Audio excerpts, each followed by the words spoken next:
Bonjour et merci. Vous pouvez rejoindre nous pour suivre la première PNQ de cette rentrée parlementaire. Ben, travaux qui peut reprendre donc après 2 mois de vacances. Patrick Hilbert, bonjour. Bonjour Priscilla. La PNQ du leader de l'opposition ce matin accèle aux démissions de Ramasitanen de ce poste de gouverneur de la Banque de Maurice et de Gérard Sampeur comme second deputy governor. Jolie Jonga qui questionne Premier ministre Navin Ramgoolam, l'hyperroute ban éclaircissement entourant ban circonstances de cette démission, mais aussi ban compensation qu'ils ont fin gagner. L'IP intéresse aussi à coût de ban mission qu'ils ont fin faire à l'étranger et que montant de ban podium qui ont fin gagner. Leader de l'opposition qui peut aussi gagner ban explication, le ban raison qui fin pousse Premier ministre pour demander à Ramasitanen pour soumettre sa démission en tant que président du conseil d'administration de la Financial Services Commission. Joe Lejonga peut aussi interpeller Navin Ramgoolam, l'auban mesure qui peut prendre pour restaurer la confiance au sein de la Banque de Maurice et secteur financier dans son ensemble. Nous pouvons aller tout de suite en direction de l'Assemblée nationale pour suivre cette PNQ.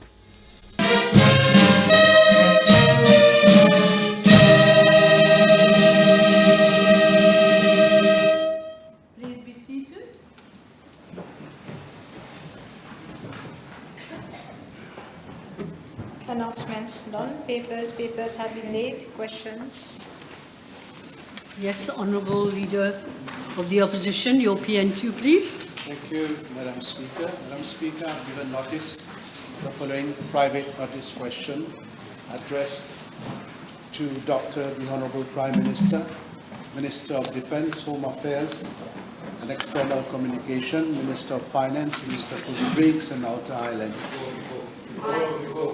Whether in regard to Mr. R.S., former governor, and Mr. G.S., former second deputy governor of the Bank of Mauritius, he will A, state the reasons, 1, for the resignation thereof, indicating the actions, if any, taken at the level of his office to reinstate confidence in the BoM and the financial sector, and 2, why he asked Mr. Rice to resign as chairperson of the Financial Services Commission, and B, for the benefit of the House, obtain information as to the 1, compensation paid thereto, and 2, total cost of missions undertaken and per diem allowances paid thereto. Thank you, Madam Speaker. Madam Speaker, let me first point out that as soon as we took power in last November, I made it a topmost priority to restore confidence in the Bank of Mauritius, the banking and financial sector, services sector. Therefore, one of my very first decisions was to appoint a new governor, a new first deputy governor, and a new second deputy governor, and a new board comprising of top professionals to clean up the mess left behind by the previous management, including the MIC saga and so many other blunders that had accumulated until then. Madam Speaker, it is upon my request that both Mr. Gérard Sampeur and Dr. Ramasitanen successively submitted their resignation as second deputy governor and governor of the Bank of Mauritius. As I indicated in an earlier press conference, the situation of permanent conflict between the two could not be allowed to continue in the interest of the proper functioning of the banking and financial services sector.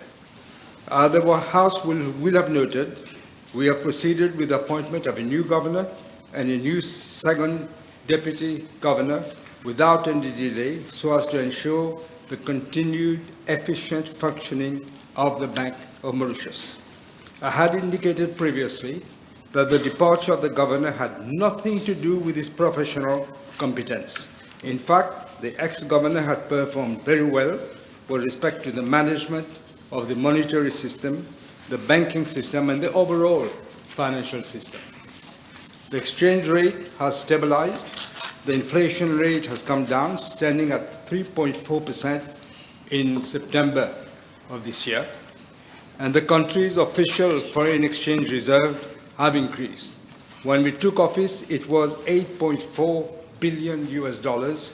It has now increased to 9.6 billion dollars. That is a little bit more, 1.1 billion US dollars more. Let me stress that we have appointed a new governor and a second deputy governor who are perfectly suitable for the positions. The governor is someone with excellent credentials and has extensive international experience, having worked for many years at the IMF. The second governor is a career professional who has been at the management level at the Bank of Mauritius for over 4 decades. Madam Speaker, with regard to Part A2 of the question, Dr. Sitanan resigned as chairperson of the Financial Services Commission because his appointment as chairperson of the FSC at the time was made upon his appointment as governor of the Bank of Mauritius. The House may wish to note that Mr. Desiree Venkatachalam has been appointed as Chief Executive of the FSC as from the 16th of September 2025. Mr. Venkatachalam is a seasoned development banker with over 30 years of international experience in finance, including holding multiple senior leadership positions for over 2 decades at the African Development Bank. I had met him for the first time at the African Union Summit in Ethiopia, and I also met the then president of the African Development Bank Group, who agreed to my demand to exceptionally release Mr. Venkatachalam at the earliest. Madam Speaker, we are convinced that with appointments at the Bank of Mauritius and the Financial Services Commission, confidence in the banking and financial sector will continue.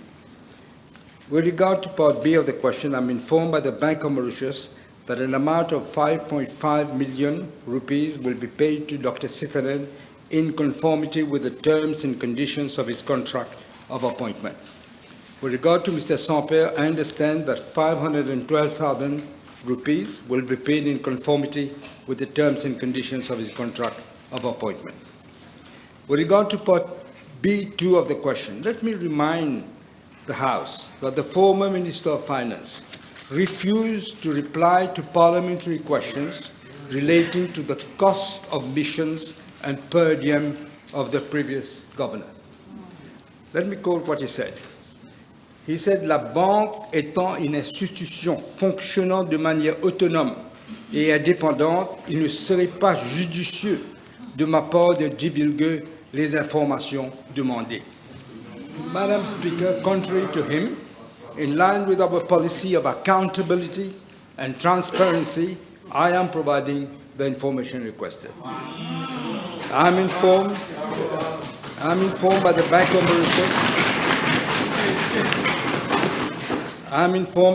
of Mauritius that the total cost of missions undertaken by the ex-governor amounted to 4.3 million rupees, which includes per diem of 2.2 million rupees. I wish to emphasize that the per diem rate has been paid at the existing rate. With respect to Mr. Sampere, I'm informed that no overseas mission has been undertaken by him. Your first supplementary. Yes, thank you, Madam Speaker. First lesson. Thank you, Madam Speaker. I refer to the very words used by the Honourable Prime Minister when he stated that he appointed those persons to clear the mess at the Bank of Mauritius. And instead of that, they created more mess at the Bank of Mauritius, Madam Speaker, which was forced. Please come with one moment. I want you, no statement, please. Please come with a question. Thank you, Madam Speaker, which has forced the Honourable Prime Minister to sack the persons I referred to. May I ask, Madam Speaker, the Honourable Prime Minister, with regard to the first Deputy Governor of the Bank of Mauritius, Mr. R.H. He also has been the subject of severe allegations. Can the Honourable Prime Minister inform the House why the first Deputy Governor is still in post, whereas the Governor and the second Deputy Governor have been asked to resign, Madam Speaker. Yes, Prime Minister. Yes, allegations, as you said, allegations are made against everyone. But haven't found any substance in those allegations. Second.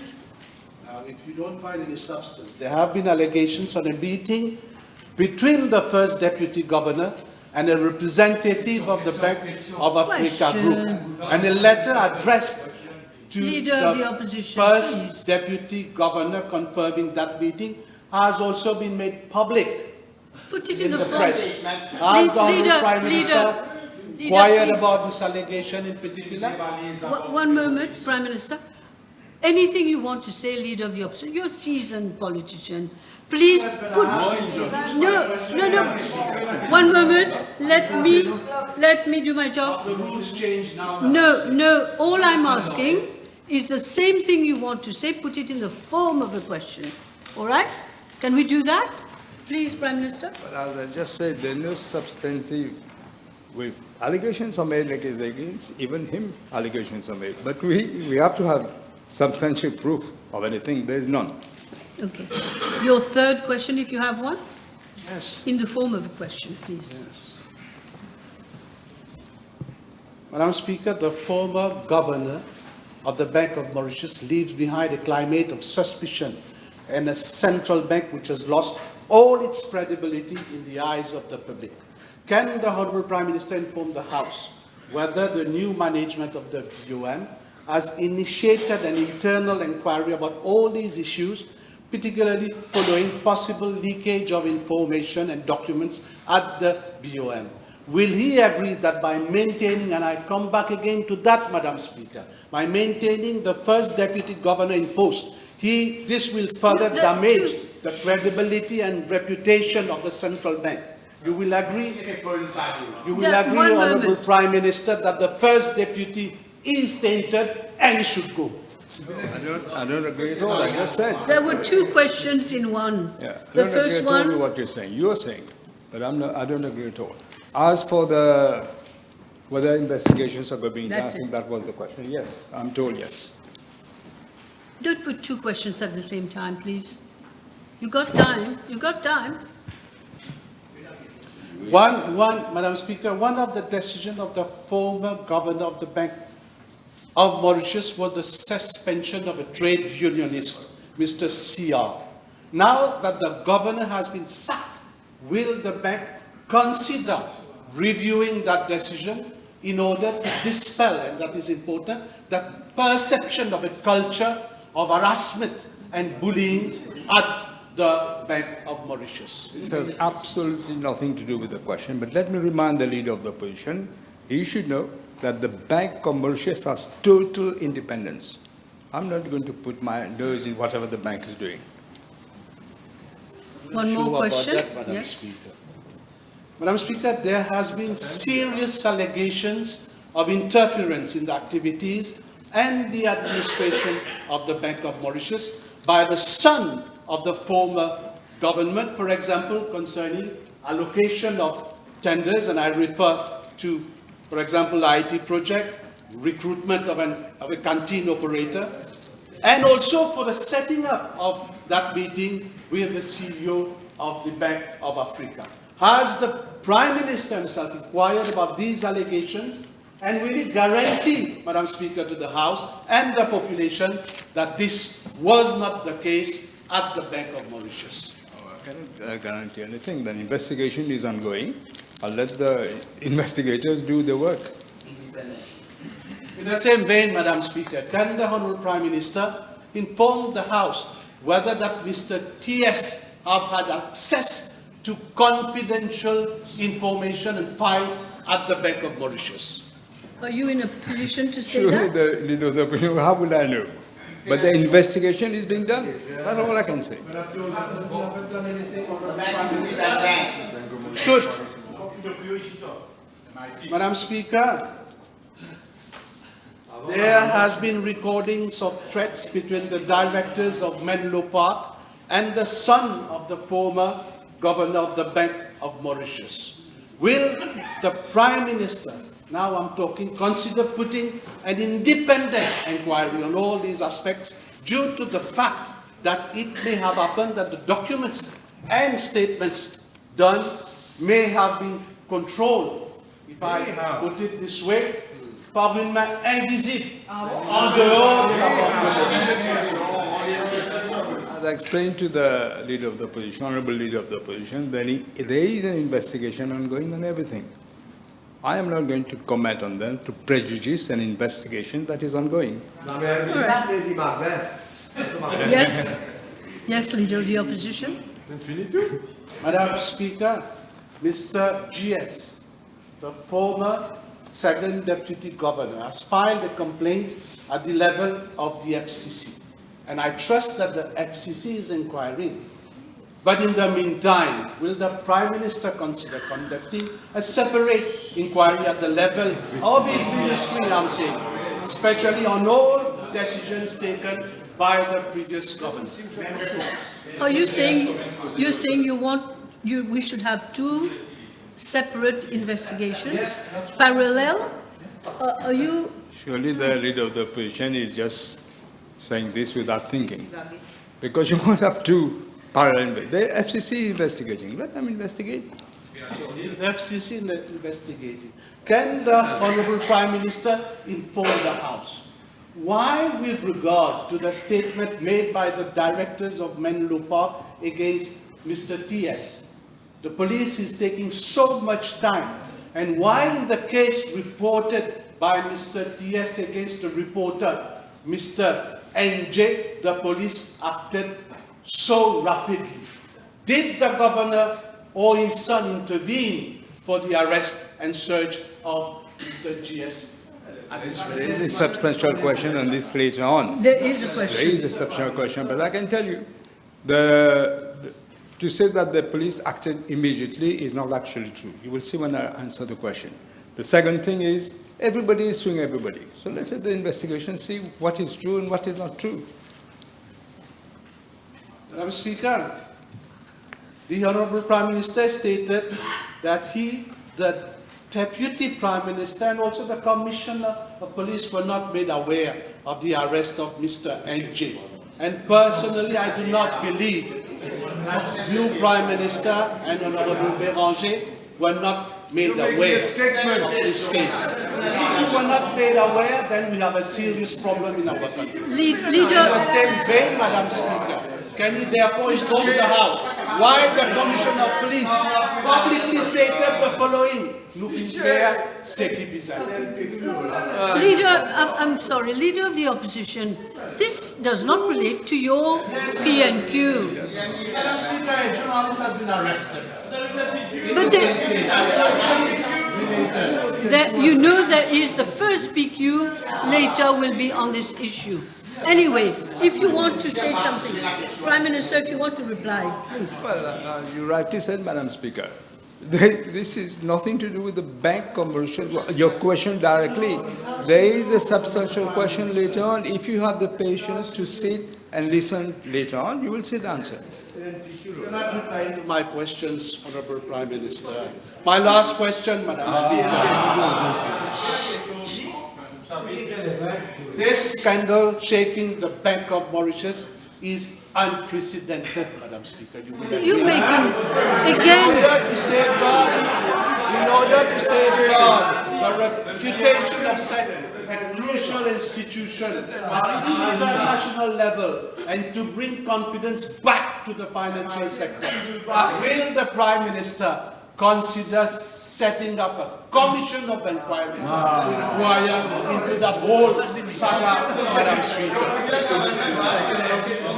It seems. Let the Prime Minister speak, please. It seems that the leader of the opposition has got a very, very short memory. Let me remind him, the former, the one you appointed, the Mr. Sigulam. Do you know that he is facing provisional charges for conspiracy to defraud? He's out on bail following his arrest for an alleged misappropriation of a dubious payout of 45 million rupees to Menlo Park Limited, which is detrimental to the MIC.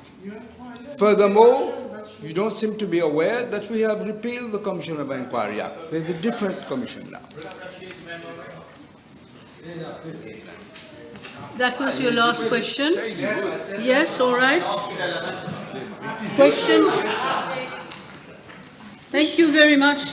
Now we go to questions addressed to the Honourable Prime Minister, PMQT. PQ 834 has been withdrawn. We have been advised. Honourable First Member for La Caverne and Phoenix. Thank you, Madam Speaker. PQB 814, please. Madam Speaker, I'm informed by the Commissioner of Police that on the 29th of August 2025, Mrs. KDJH, officer in charge of the Mauritius Investment Company, made a declaration at the Central CID regarding an article on school.mu. That was on the 29th of August.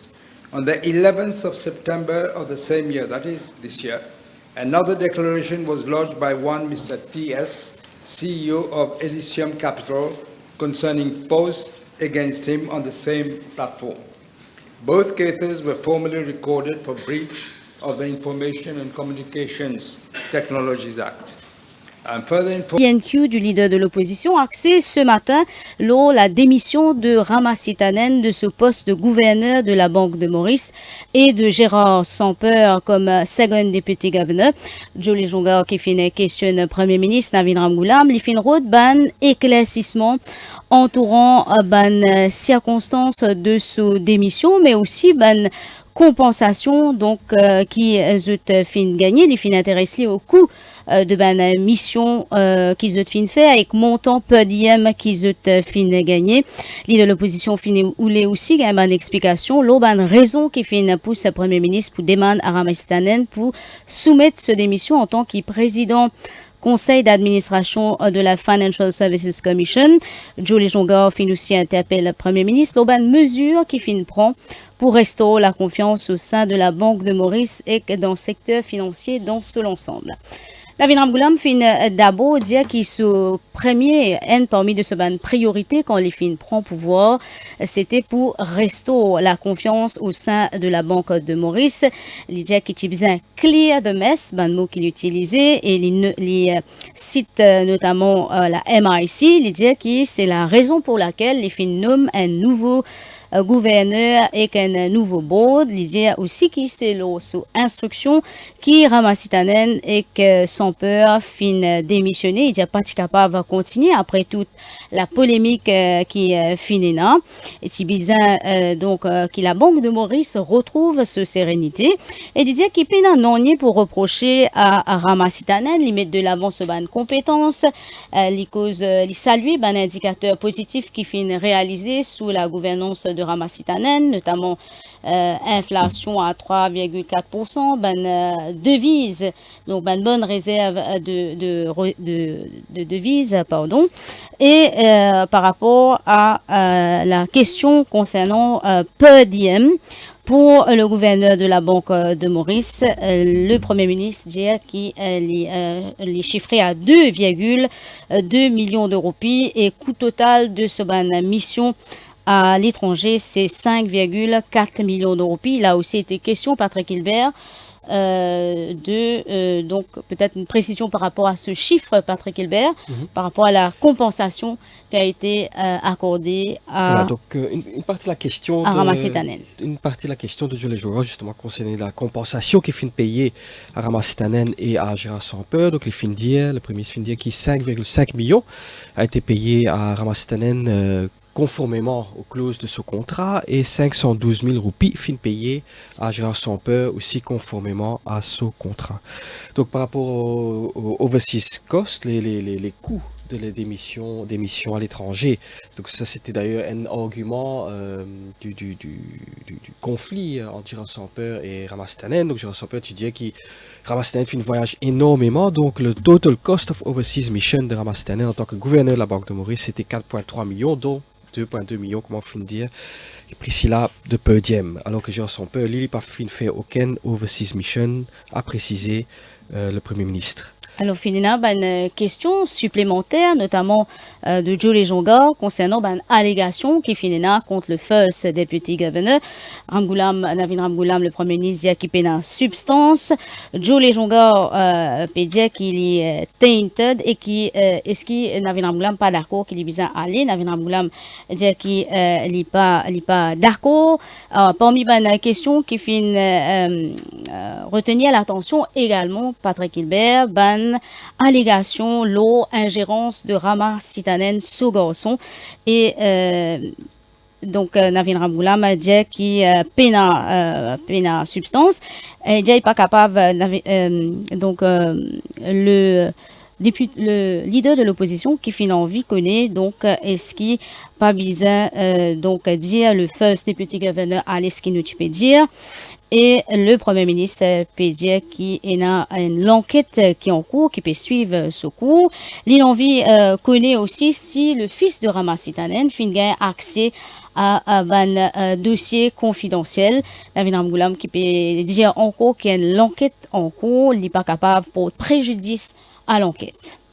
Donc, à plusieurs reprises, Priscilla, Joe Lejonga, fin assisté l'enquête. Est-ce qu'il a fait une nouvelle enquête, il a fait une enquête d'indépendant, il fin assisté aussi pour une commission of inquiry, parce qu'il peut qualifier ça de scandale sans précédent à la Banque de Maurice. Donc, pour sauvegarder la réputation de la Banque de Maurice et ramène la confiance au secteur bancaire, il y a une commission of inquiry. Donc, à ça, le Premier ministre fin dire non, déjà il y a une enquête, FCC déjà peut enquêter, donc laisse la FCC faire son enquête en totale indépendance. Et les fin rappellent aussi, les fin dire que le leader de l'opposition, je cite ces mots, he has a short memory.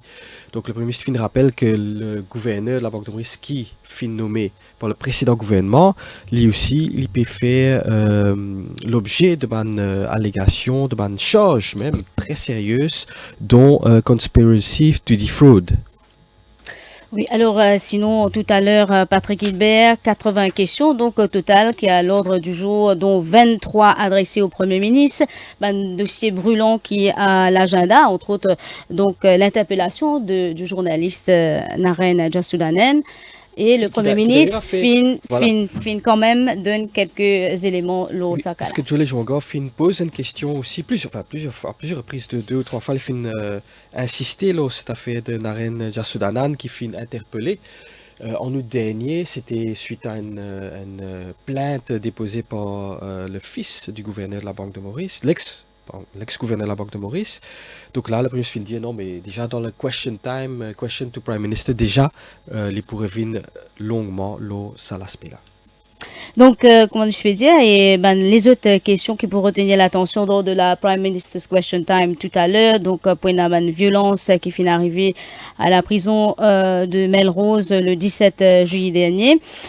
Côté finina un rapport qui finit soumettre, mais aussi une question la mise en place d'une commission de révision constitutionnelle et la fin possible de la déclaration ethnique, autant d'interrogations qui pour l'agenda. Donc c'est Ashley Ramdas qui justement interroge Navin Ramgoolam sur l'avancement du projet de commission de révision constitutionnelle. Donc nous rappelle que c'était inscrit au programme gouvernemental 2025-2029. La députée de résistance et alternative Babita Tanou les pouvine sur la suppression possible de l'obligation faite à un candidat aux élections générales de déclarer leur appartenance ethnique. L'ayant vu connaître si le gouvernement pour introduire un amendement provisoire avant la réforme électorale. Dans la même lignée, les députés indépendants franco-quirains intéressent à la possibilité pour les Mauriciens qui peuvent vivre à l'étranger, la diaspora mauricienne, comme on le connaît, il y a plusieurs dizaines de milliers de Mauriciens qui vivent à l'étranger. S'ils sont capables de voter lors d'une élection générale, donc il y a envie le stand du Premier ministre par rapport à la diaspora mauricienne, le droit de vote de la diaspora mauricienne.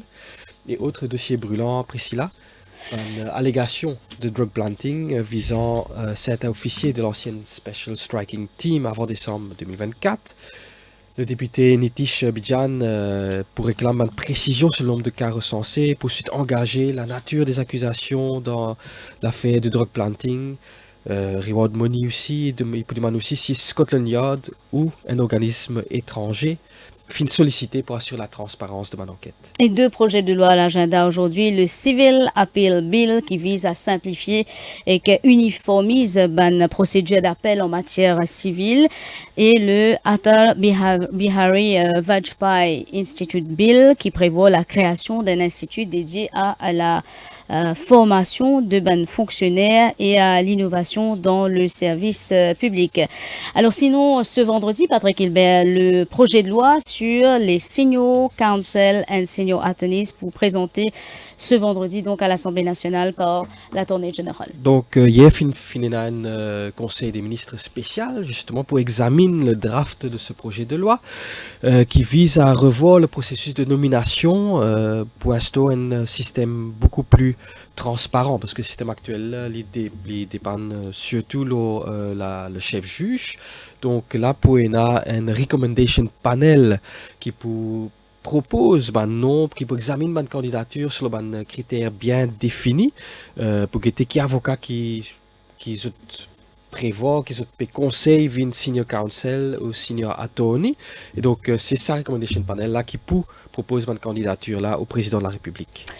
Voilà donc pour le compte-rendu de cette séance de la PNQ. Vous êtes capable de suivre de larges extraits dans nos bulletins de 13h, mais aussi continuer à suivre la séance de la PMQT, nos pages Facebook défimedia.info. Patrick Hilbert, merci beaucoup. Merci à vous, Priscilla. Voilà, merci également à toute l'équipe de la réalisation. À très bientôt.